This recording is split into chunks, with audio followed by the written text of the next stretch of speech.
Ertraan buuza baafannee Tigraay dhoofe kan jedhu kun biyya kanaaf naannoo kana balaatti buusa. Furmaata ta'u naannoo walitti seenan.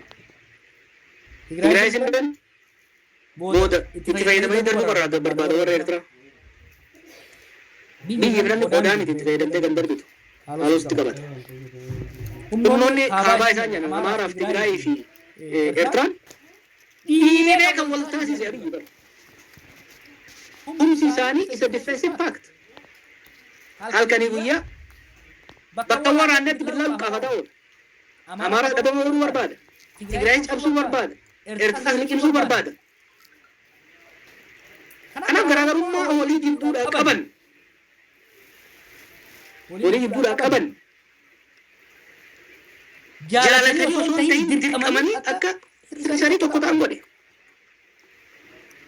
Kanaaf rakkoo uumaa ofitti uume.